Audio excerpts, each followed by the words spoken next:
1990년대 초 경기도 남양주의 작은 마을은 여전히 고요했습니다. 북한강이 마을을 감싸듯 흐르고 논밭 사이로 좁은 시멘트 길이 이어졌습니다. 김순자는 48배 나이에 교직을 은퇴했습니다. 30년 가까이 아이들을 가르쳤지만 정작 자신의 집은 텅 비어버렸습니다. 큰딸은 서울의 대학에 진학했고 아들은 군 복무 중이었습니다. 남편 박종호는 여전히 곡물 창고를 관리하며 새벽같이 집을 나섰다가 해질 무렵 돌아왔습니다. 순자는 혼자 남은 집에서 빈 방문을 열었다 닫곤 했습니다. 아이들의 옷장, 책상, 침대, 모든 것이 그대로였지만 아무도 없었습니다. 이제 우리끼리만 살면 되는 거 아니겠어요? 어느 날 저녁, 순자가 조심스럽게 말을 꺼냈습니다. 종호는 신문을 접으며 아내를 바라봤습니다. 그런데 자꾸 마음이 허전하네요. 집이 너무 조용해요. 종호는 대답 대신 담배에 불을 붙였습니다. 그의 무뚝뚝한 침묵은 동의도 반대도 아니었습니다. 그저 아내가 하고 싶은 말을 다 할 때까지 기다리는 습관이었습니다. 순자는 그해 봄부터 읍내 보육원에서 봉사를 시작했습니다. 처음엔 주 한 번 아이들에게 동화책을 읽어주는 일이었습니다. 하지만 그녀는 점점 자주 그곳을 찾았습니다. 청소를 돕고 밥상을 차리고 어린 아이들의 옷을 빨았습니다. 보육원은 낡았고 인력은 부족했습니다. 아이들은 많았고 어른의 손길은 늘 모자랐습니다. 북한강 물결이 햇살에 반짝이는 오후였습니다. 순자는 보육원 마당에서 아이들과 공놀이를 하고 있었습니다. 웃음소리가 터지고 작은 손들이 공을 향해 뻗어나갔습니다. 그때 순자는 건물 구석 그늘 아래 앉아 있는 한 소년을 발견했습니다. 또래보다 작은 체구, 까만 머리, 무릎을 끌어안은 자세. 소년은 낡은 책 한 권을 붙잡고 있었지만 페이지를 넘기지는 않았습니다. 그저 표지를 내려다볼 뿐이었습니다. 저 아이는 누구예요? 순자가 원장에게 물었습니다. 원장은 잠시 소년을 바라보더니 한숨을 내쉬었습니다. 민수라고 해요. 올해 9살이에요. 작년 겨울에 왔는데 참 조용한 아이죠. 너무 조용해서 오히려 걱정이에요. 부모님은요? 아버지는 모르고 어머니는 재혼하면서 맡기셨어요. 연락은 끊긴 지 오래예요. 순자는 소년에게 다가갔습니다. 민수는 고개를 들지 않았습니다. 안녕, 민수야? 나는 순자 선생님이야. 대답이 없었습니다. 순자는 그의 옆에 쪼그려 앉았습니다. 무슨 책 보고 있어? 민수는 잠시 머뭇거리다가 책을 살짝 들어 보였습니다. 낡은 동화책이었습니다. 표지의 그림은 거의 지워져 있었습니다. 선생님이 다음에 새 책 가져올게. 같이 읽을까? 민수는 여전히 말이 없었습니다. 하지만 그의 손가락이 책장을 천천히 넘겼습니다.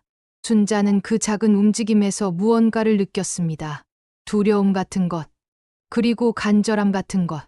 그날 밤 순자는 집에 돌아와 남편에게 말했습니다. 여보, 보육원에 민수라는 아이가 있어요. 종호는 저녁 뉴스를 보고 있었습니다. 그 아이가 자꾸 눈에 밟혀요. 너무 혼자 있더라고요. 보육원 아이들이 다 그렇지. 우리 한번 생각해 볼 수 있을까요? 기량이요. 종호의 손이 멈췄습니다. 그는 천천히 아내를 돌아봤습니다. 갑자기 무슨 소리요? 갑자기가 아니에요. 사실 계속 생각해 왔어요. 집이 너무 조용하잖아요. 그리고 저 아이는 정말 누군가가 필요해 보였어요. 종호는 긴 침묵 끝에 고개를 저었습니다. 우리 나이가 벌써 50 가까운데 다 키운 것도 아니고 다시 애를 키운다는 게 쉬운 일이 아니오. 알아요. 하지만 우리한테는 아직 힘이 있잖아요. 그리고 경험도 있고요. 그 애의 사정을 모르잖소. 어떤 환경에서 자랐는지, 무슨 문제가 있을지. 순자는 잠시 말을 멈췄습니다. 남편의 말이 틀리지 않았습니다. 하지만 그녀의 마음은 이미 결정을 내린 후였습니다. 그래도 한번 만나보세요. 직접 보면 알 거예요.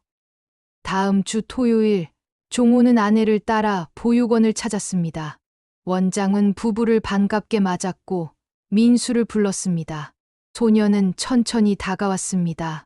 종호는 민수의 눈을 들여다봤습니다. 맑았지만 어딘가 닫혀있는 눈빛이었습니다.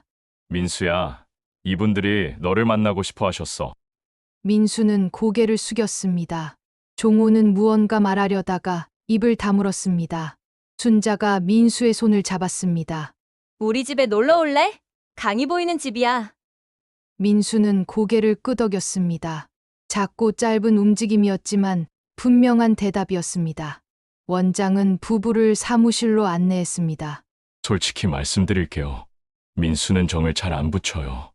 여기 온 지 1년이 넘었는데 다른 아이들하고도 잘 안 어울리고요. 말도 거의 안 해요. 혹시 트라우마 같은 게 있나요? 순자가 물었습니다.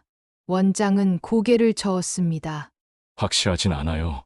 상담도 몇 번 받았는데 특별한 건 안 나왔어요. 그냥 성격이 그런 거라고 봐야죠. 아니면 마음의 문을 닫아버린 거거나. 종호는 창밖을 내다봤습니다. 민수는 여전히 혼자 마당 구석에 앉아 있었습니다. 석 달 후 모든 서류가 완료되었습니다. 순자는 민수의 짐을 챙겼습니다. 작은 배낭 하나, 옷 몇 벌, 그리고 그 낡은 동화책. 그게 전부였습니다. 민수는 차에 올라 창밖을 내다봤습니다. 보육원이 점점 멀어졌습니다. 순자는 뒷좌석에서 민수의 손을 잡았습니다. 차가웠지만 부드러운 손이었습니다. 이제 우리 집이야. 네 방도 있어. 민수는 대답하지 않았습니다. 하지만 그의 눈가가 살짝 떨렸습니다. 집에 도착했을 때 해는 서쪽 산 너머로 기울고 있었습니다. 북한강의 물결이 주황빛으로 물들었습니다. 순자는 민수를 작은 방으로 안내했습니다. 아들이 쓰던 방이었습니다. 책상, 침대, 옷장, 모든 것이 깨끗하게 정돈되어 있었습니다. 여기가 내 방이야. 마음대로 써도 돼. 민수는 방 안을 천천히 둘러봤습니다. 그리고 침대 모서리에 조심스럽게 앉았습니다. 마치 허락을 구하는 것 같았습니다. 그날 저녁 식탁은 조용했습니다. 민수는 밥을 천천히 먹었습니다. 눈을 마주치지 않았고 말도 하지 않았습니다. 종호는 반찬을 민수의 앞에 밀어주었습니다. 많이 먹어라. 민수는 고개를 살짝 숙였습니다. 감사의 표시인지 아니면 그저 습관인지 알 수 없었습니다. 밤이 되었습니다. 순자는 민수의 방문 앞에 서서 귀를 기울였습니다. 아무 소리도 들리지 않았습니다. 그녀는 문을 살짝 열었습니다. 민수는 이불을 목까지 끌어올린 채 천장을 바라보고 있었습니다. 잘 자, 민수야. 내일 아침에 맛있는 거 해줄게. 민수는 눈만 깜빡였습니다. 순자는 불을 끄고 문을 닫았습니다. 침실로 돌아온 순자는 남편 옆에 누웠습니다. 잘할 수 있겠지요? 종호는 한참 후에 대답했습니다. 모르겠소. 하지만 당신이 결정한 일이니 끝까지 해야지. 순자는 남편의 손을 잡았습니다. 창밖으로 강물 소리가 희미하게 들려왔습니다. 그녀는 눈을 감았습니다. 마음 한편에는 희망이, 다른 한편에는 작은 불안이 함께 자리 잡고 있었습니다.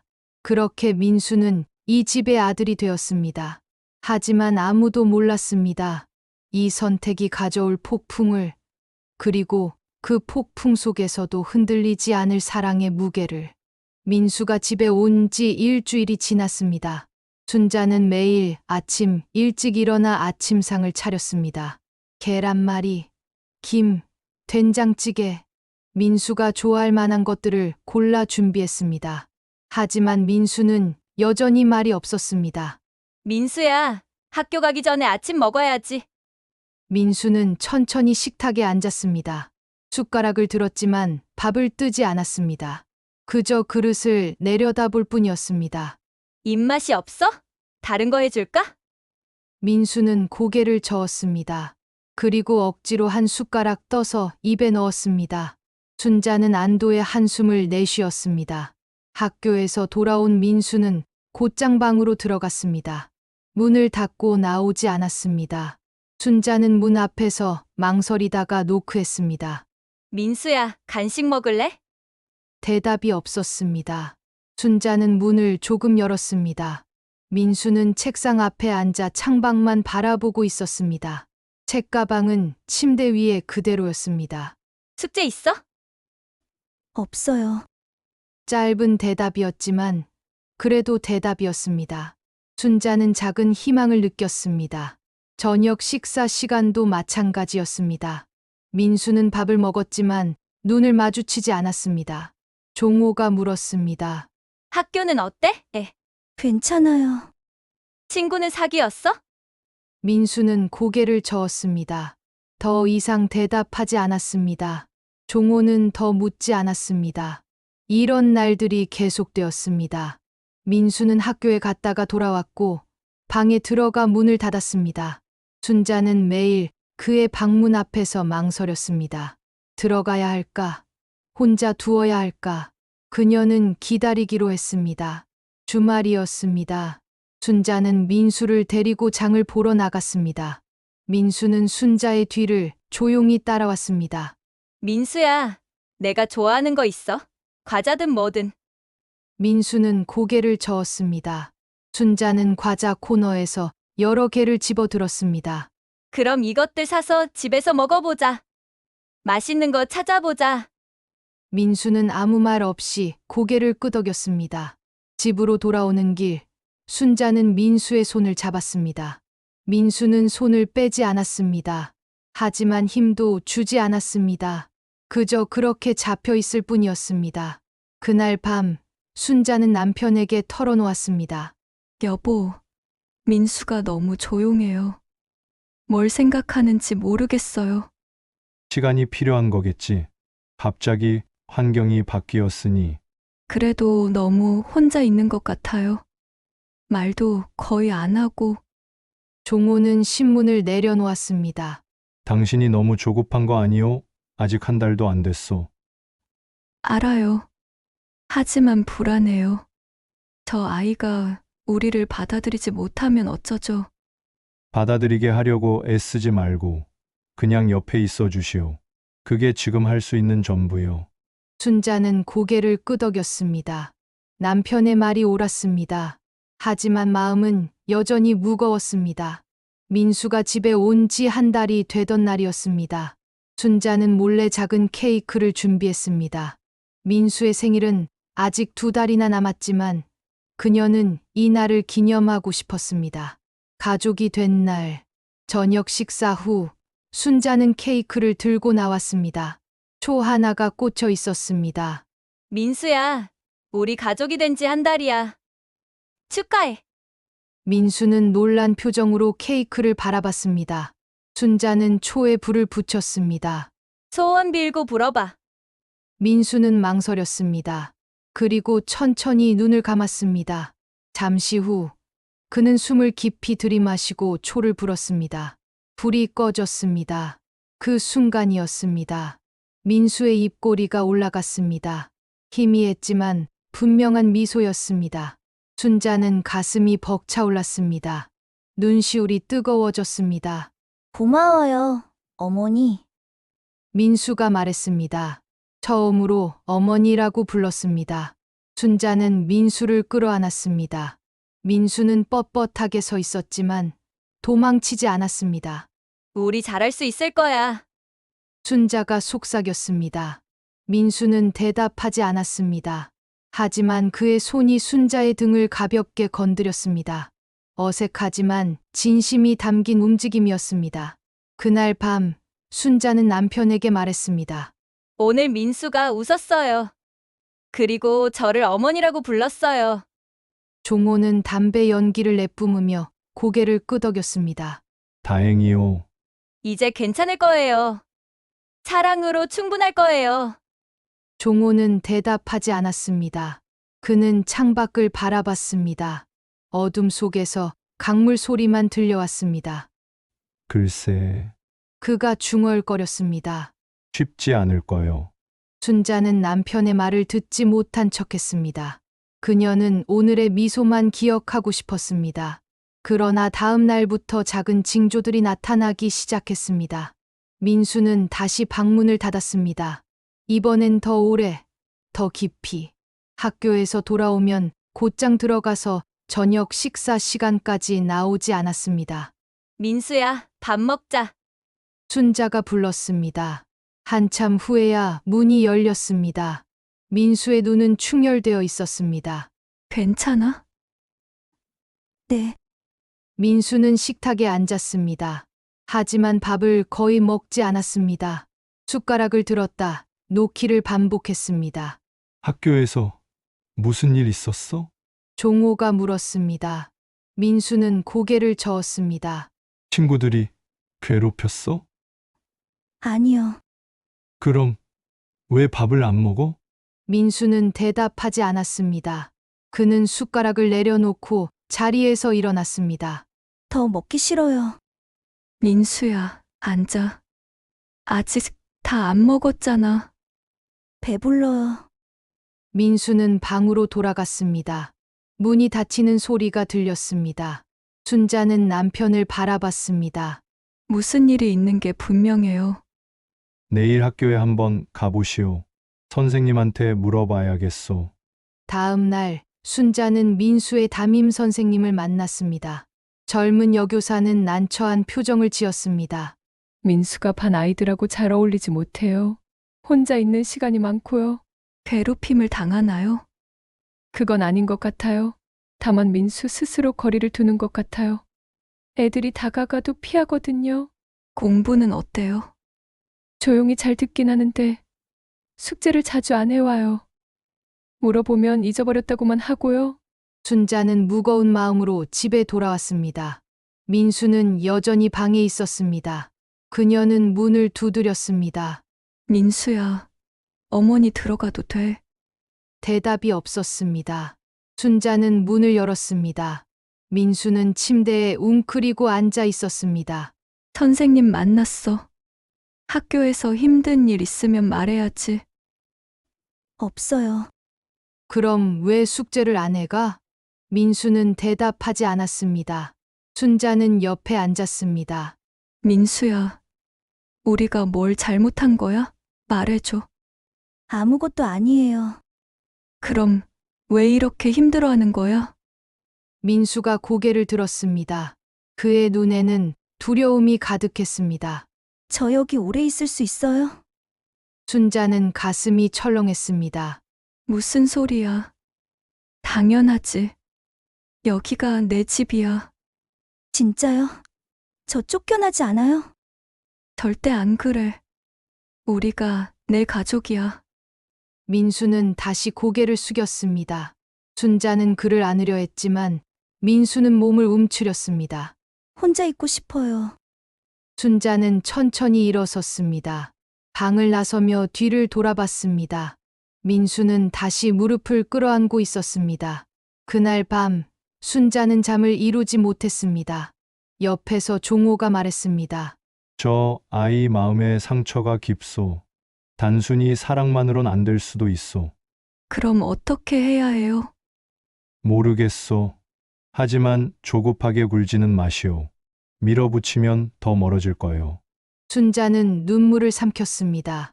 그녀는 다시 한번 다짐했습니다.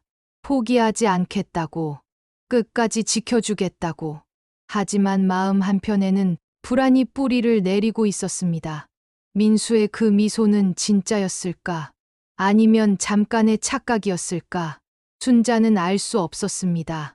창밖으로 강물 소리가 들려왔습니다. 끝없이 흐르는 물처럼 시간도 흘러갔습니다. 그리고 그 시간 속에서 작은 균열이 조용히 벌어지고 있었습니다. 민수가 중학생이 되던 해봄, 집안 분위기가 조금씩 변화하기 시작했습니다. 순자는 처음엔 그저 사춘기라고 생각했습니다. 모든 아이가 겪는 시기라고, 지나가면 괜찮아질 거라고 믿었습니다. 하지만 징조는 분명했습니다. 어느 날 저녁 순자는 서랍을 정리하다가 멈칫했습니다. 비상금으로 넣어둔만 원짜리 몇 장이 사라져 있었습니다. 처음엔 자신이 잊어버렸다고 생각했습니다.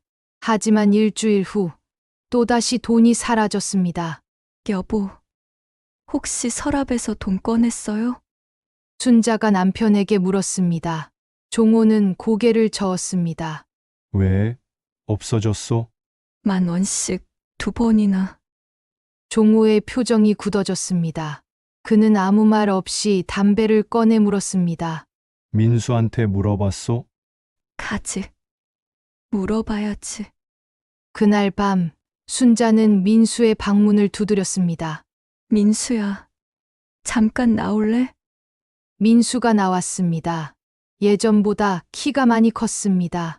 하지만 눈빛은 여전히 어둡고 먼 곳을 향하고 있었습니다. 혹시 서랍에서 돈 가져갔니? 민수는 잠시 멈칫했습니다. 그리고 고개를 저었습니다. 아니요. 정말? 네. 순자는 더 묻지 못했습니다. 민수의 눈을 보니 말문이 막혔습니다. 그 눈에는 두려움이 있었고 동시에 무언가를 숨기는 긴장감이 있었습니다.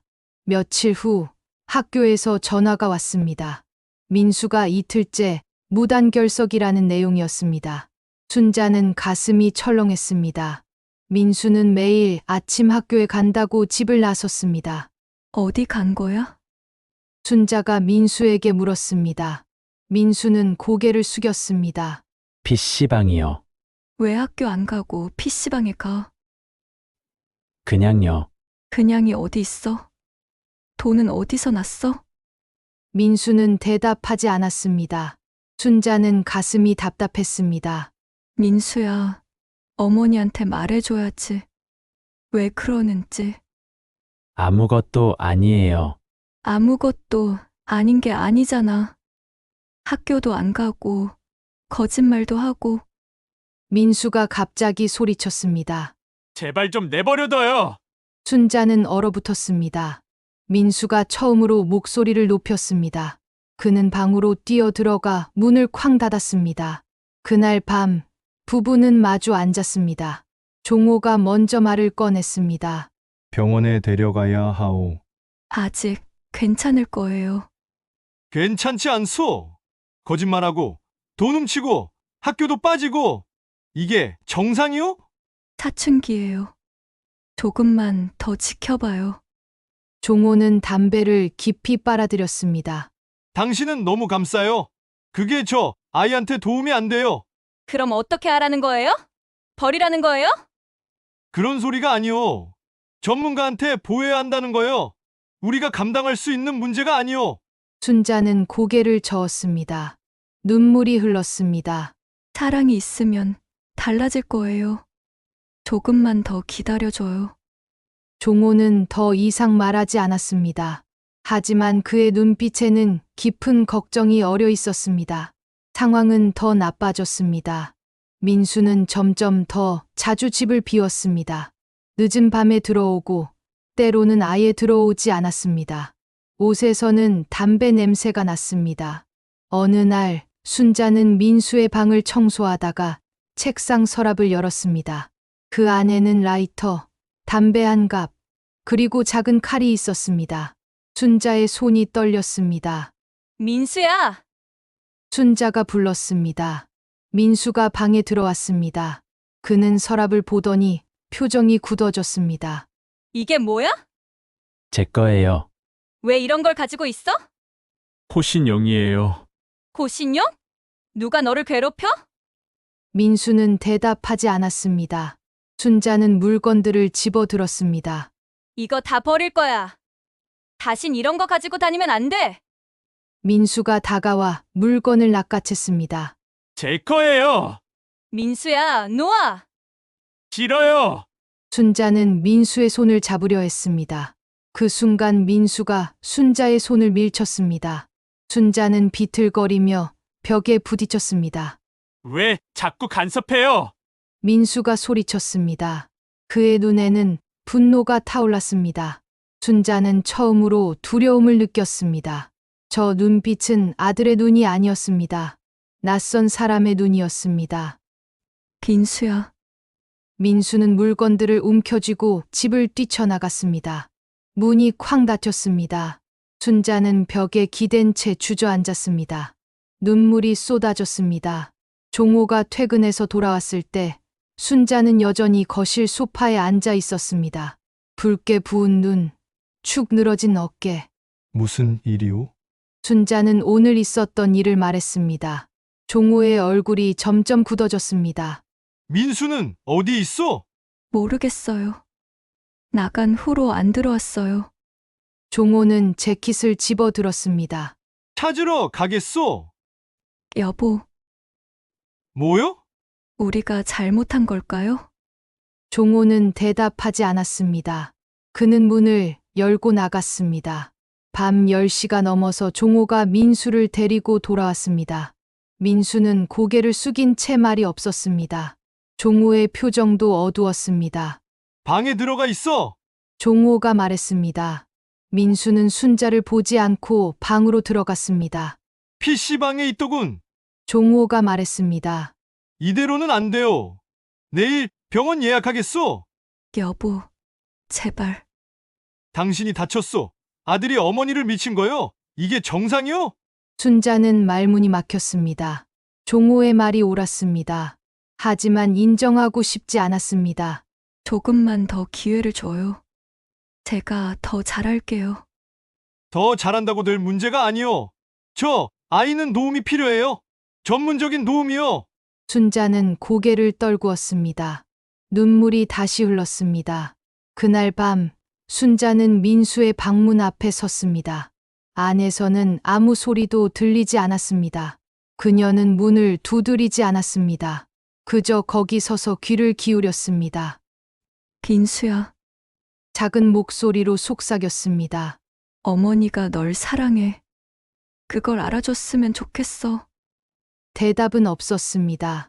순자는 천천히 돌아섰습니다. 침실로 돌아온 그녀는 창밖을 바라봤습니다. 북한강의 물결이 어둠 속에서 흘러갔습니다. 끝없이 멈추지 않고 제발, 그녀가 기도하듯 중얼거렸습니다. 제발 괜찮아지게 해주세요. 옆에서 종호가 등을 돌린 채 누워 있었습니다. 그도 잠들지 못하고 있었습니다. 부부는 같은 침대에 누웠지만 그 어느 때보다 멀리 떨어져 있었습니다.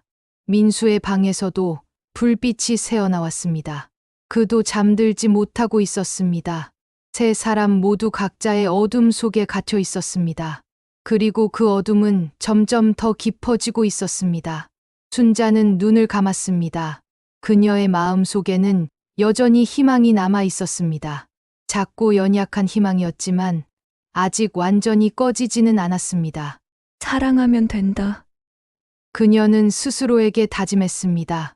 하지만 그 목소리는 예전보다 흔들리고 있었습니다. 1994년 늦여름이었습니다. 민수는 15이 되었고 상황은 더 이상 숨길 수 없을 만큼 심각해졌습니다. 병원 상담은 몇 차례 있었지만 민수는 입을 열지 않았습니다. 의사는 약물 치료를 권했지만 순자는 거부했습니다. 약을 먹이면 아이가 달라져요. 제 아들을 그렇게 만들고 싶지 않아요. 종호는 더 이상 아내와 논쟁하지 않았습니다. 대신 침묵으로 반대 의사를 표했습니다. 부부는 점점 더 말을 아꼈습니다. 민수의 행동은 예측할 수 없었습니다. 어떤 날은 조용히 학교에 갔다가 돌아왔습니다. 또 어떤 날은 사흘씩 집에 들어오지 않았습니다.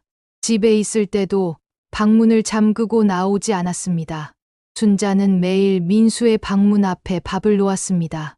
가끔 빈 그릇이 나왔지만 대부분은 그대로였습니다. 식은 밥을 치우며 순자는 눈물을 삼켰습니다. 민수야, 밥 좀 먹어라. 제발. 대답은 없었습니다. 8월 마지막 주, 장마가 끝나지 않고 계속되었습니다. 비가 억수같이 쏟아졌습니다. 북한강 수위가 높아졌고 마을 곳곳에 물이 찼습니다. 종호는 곡물 창고 관리 때문에 밤늦게까지 일했습니다. 그날 밤도 종호는 늦게 돌아왔습니다. 온몸이 젖어 있었습니다. 순자는 수건을 건넸습니다. 민수는 방에 있어요. 저녁도 안 먹었어요. 종호는 한숨을 내쉬었습니다. 그는 민수의 방문을 두드렸습니다. 민수야, 아버지다. 문 열어라. 대답이 없었습니다.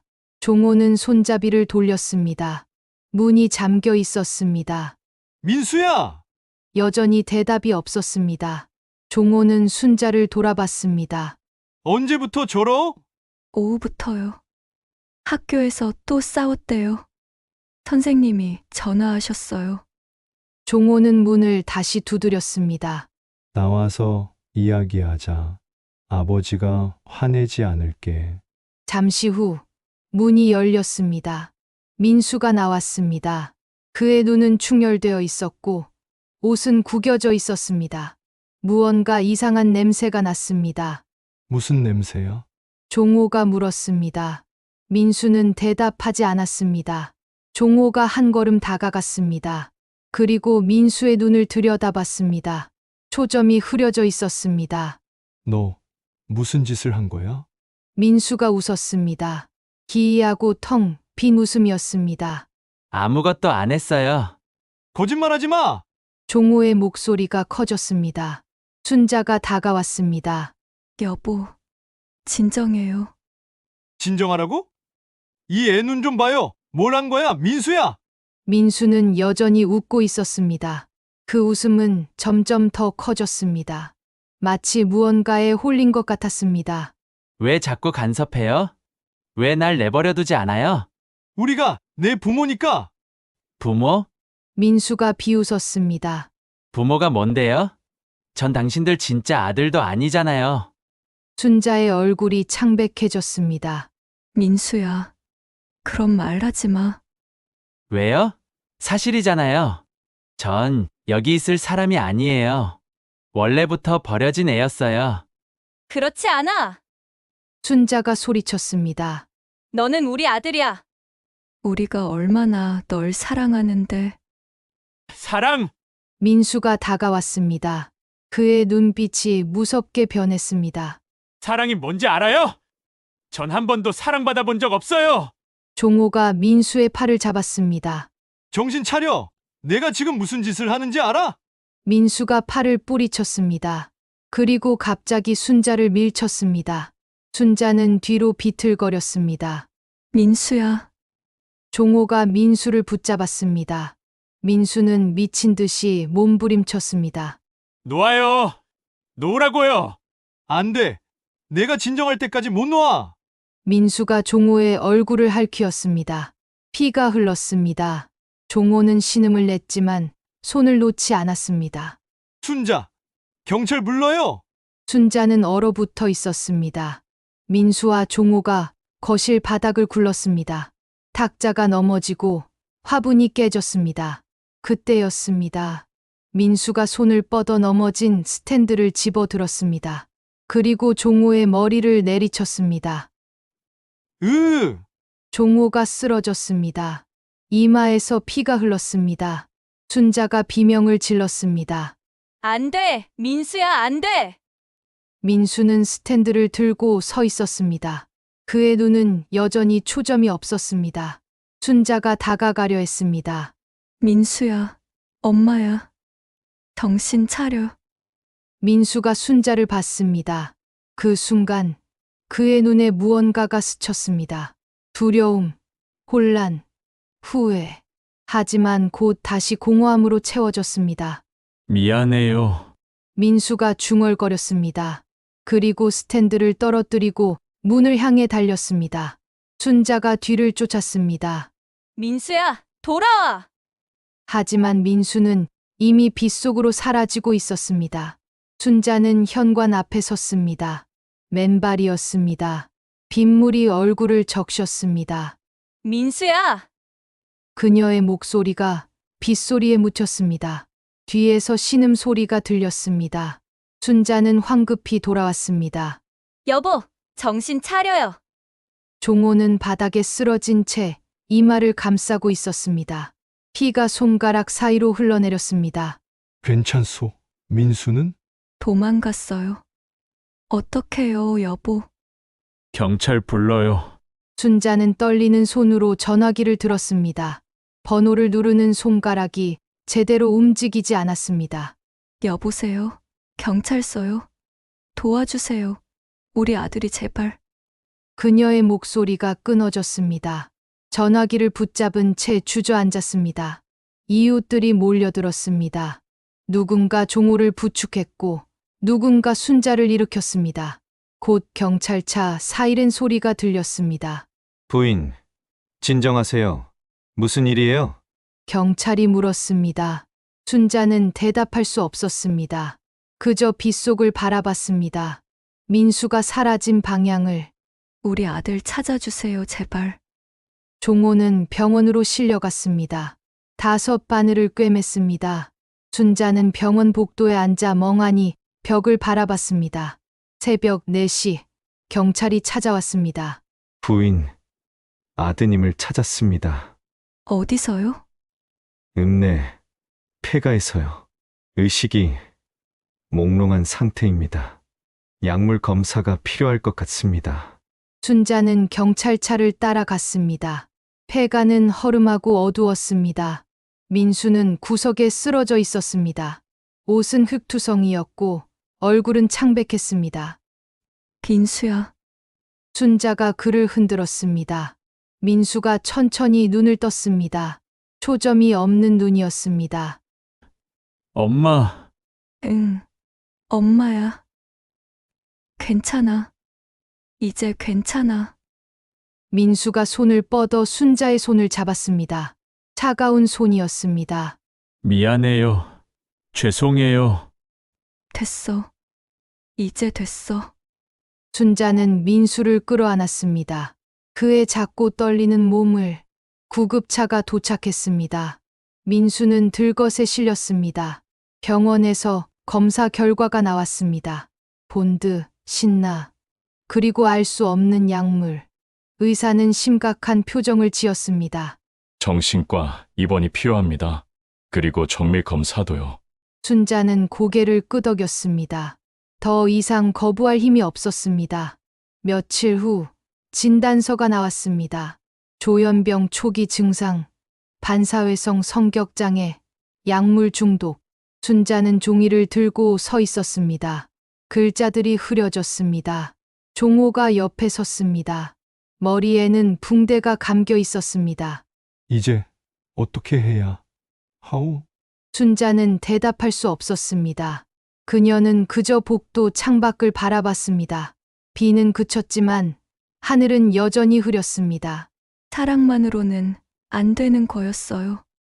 그녀가 작게 말했습니다. 알았어야 했는데. 진작에 알았어야 했는데. 종호는 아내의 어깨를 감쌌습니다. 처음으로 오랜만에 순자는 그의 품에 기대어 울었습니다. 민수는 병실 침대에 누워 천장을 바라봤습니다. 약물 때문에 정신이 흐릿했습니다. 문 밖에서 엄마의 울음소리가 들렸습니다. 미안해요. 그가 속삭였습니다. 정말 미안해요. 하지만 그 말은 아무도 듣지 못했습니다. 민수는 정신병원에 수용되었습니다. 폐쇄병동이었습니다. 순자는 매주 면회를 갔습니다. 종호도 함께였습니다. 하지만 민수는 대부분 말이 없었습니다. 약 때문에 눈빛이 흐릿했습니다. 민수야. 엄마야. 순자가 말을 걸었습니다. 민수는 고개를 끄덕였습니다. 그게 전부였습니다. 밥은 먹니? 네, 잠은 잘 자. 네. 대화는 거기서 끝났습니다. 순자는 민수의 손을 잡았습니다. 여전히 차가운 손이었습니다. 의사는 장기 입원을 권했습니다. 최소 6개월은 있어야 합니다. 약물 치료와 상담을 병행해야 해요. 나아질 수 있나요? 순자가 물었습니다. 의사는 잠시 망설였습니다. 조현병은 완치가 어렵습니다. 하지만 관리는 할 수 있어요. 약을 꾸준히 먹고 환경을 안정시키면요. 환경이요. 스트레스가 적고 규칙적인 생활이 중요합니다. 그리고 의사가 말을 멈췄습니다. 그리고요? 솔직히 말씀드리면 가정 복귀가 쉽지 않을 수 있습니다. 순자는 숨이 막혔습니다. 종호가 그녀의 손을 잡았습니다. 최선을 다하겠습니다. 의사가 말했습니다. 하지만 기대치를 너무 높이지 마세요. 집으로 돌아오는 길, 차 안은 조용했습니다. 종호가 먼저 말을 꺼냈습니다. 당신 잘못이 아니오. 순자는 창밖을 바라봤습니다. 알아요. 하지만 그래도 우리가 할 수 있는 건 다 했소. 정말 그럴까요? 더 일찍 병원에 갔더라면, 더 관심을 가졌더라면, 소용없는 가정이오. 이미 지나간 일이오. 순자는 눈물을 닦았습니다. 종호는 그녀의 손을 꽉 쥐었습니다. 계절이 바뀌었습니다. 가을이 왔고 겨울이 왔습니다. 민수는 여전히 병원에 있었습니다. 조금씩 나아지는 듯했지만 완전히 돌아오지는 않았습니다. 순자는 보육원 봉사를 그만두었습니다. 마음의 여유가 없었습니다. 대신 집에서 혼자 시간을 보냈습니다. 민수의 방은 그대로였습니다. 청소만 했을 뿐 아무것도 치우지 않았습니다. 1995년 봄, 종호가 쓰러졌습니다. 심장마비였습니다. 병원으로 급히 실려갔지만 의식을 되찾지 못했습니다. 여보, 정신 차려요. 제발. 순자가 그의 손을 잡았습니다. 하지만 종호는 대답하지 않았습니다. 이틀 후, 그는 눈을 감았습니다. 장례식장은 조용했습니다. 순자는 눈물도 나오지 않았습니다. 그저 멍하니 영정사진을 바라봤습니다. 민수도 왔습니다. 병원 측의 특별 허가였습니다. 그는 아버지의 영정 앞에 섰습니다. 표정이 없었습니다. 아버지, 작은 목소리였습니다. 순자는 민수 옆에 섰습니다. 아버지가 널 많이 사랑했어. 민수는 고개를 끄덕였습니다. 그리고 천천히 절을 했습니다. 순자는 그의 떨리는 어깨를 봤습니다. 장례를 치르고 민수는 다시 병원으로 돌아갔습니다. 순자는 혼자가 되었습니다. 빈 집은 너무 조용했습니다. 순자는 매일 북한강가를 걸었습니다. 물은 여전히 흘렀습니다. 멈추지 않고 쉬지 않고. 여보, 그녀가 강물에게 말을 걸었습니다. 내가 잘한 걸까요? 물은 대답하지 않았습니다. 그저 흘러갔습니다. 몇 년이 흘렀습니다. 민수는 20이 넘었습니다. 그는 여전히 병원과 시설을 오갔습니다. 가끔 순자에게 편지를 보냈습니다. 짧고 서툰 글씨였습니다. 어머니, 잘 지내세요. 저는 괜찮습니다. 순자는 편지를 읽으며 울었습니다. 그리고 답장을 썼습니다. 민수야, 엄마도 잘 지내. 내가 건강하길 바란다. 2000년대가 되었습니다. 순자는 60을 넘겼습니다. 머리는 하얗게 새었고 허리는 굽었습니다. 하지만 여전히 매주 민수를 면회했습니다. 민수는 조금 나아졌습니다. 약을 꾸준히 먹었고 작업 치료에도 참여했습니다. 때로는 웃기도 했습니다. 진짜 웃음인지 약 때문인지 순자는 알 수 없었습니다. 어머니, 오늘 그림 그렸어요. 민수가 종이를 보여줬습니다. 서툰 그림이었습니다. 집 한 채, 강 하나, 사람 셋. 우리 집이에요. 순자는 가슴이 뭉클했습니다. 예쁘다. 정말 예쁘네. 다시 갈 수 있을까요? 민수가 물었습니다. 순자는 그의 손을 잡았습니다. 언젠가는 내가 준비되면 준비가 될까요? 될 거야. 천천히, 조금씩. 민수는 고개를 끄덕였습니다. 그의 눈에는 희망이 있었습니다. 작고 연약했지만 분명히 있었습니다. 2010년 순자는 일흔이 되었습니다. 몸이 많이 약해졌습니다. 면회 횟수가 줄었습니다. 한 달에 한 번, 때로는 2달에 한 번. 어느 가을날 순자는 다시 북한 강가에 섰습니다. 물은 여전히 흘렀습니다. 햇살이 수면에 반짝였습니다. 예전과 똑같았습니다. 사랑만으로는 다 고칠 수 없구나. 그녀가 중얼거렸습니다. 하지만 사랑이 있었기에 끝까지 버틸 수 있었어. 바람이 불었습니다. 나무잎이 떨어졌습니다. 순자는 벤치에 앉았습니다. 민수야. 그녀가 하늘을 올려다봤습니다. 내가 행복했으면 좋겠다. 조금이라도. 그날 저녁 순자는 민수에게 편지를 썼습니다. 오랜만의 편지였습니다. 민수야, 엄마는 내가 자랑스럽단다. 내가 포기하지 않고 버텨줘서 엄마도 포기하지 않을게. 우리 함께 조금씩 나아가자. 사랑한다. 편지를 봉투에 넣고 주소를 적었습니다. 손이 떨렸지만 또박또박 썼습니다. 다음 날 아침 순자는 우체통에 편지를 넣었습니다. 그리고 다시 강가로 걸어갔습니다. 물은 흘렀습니다. 멈추지 않고 끝없이. 순자는 벤치에 앉아 물결을 바라봤습니다. 눈을 감았습니다. 바람이 머리카락을 흔들었습니다. 괜찮아질 거야. 그녀가 속삭였습니다. 언젠가는. 조금씩. 그녀의 눈가에 주름이 깊었습니다. 하지만 그 눈빛에는 여전히 단단함이 남아 있었습니다. 슬픔과 함께 희망도. 민수는 시설방에서 편지를 받았습니다. 천천히 뜯어 읽었습니다. 글자를 하나하나 따라갔습니다. 사랑한다.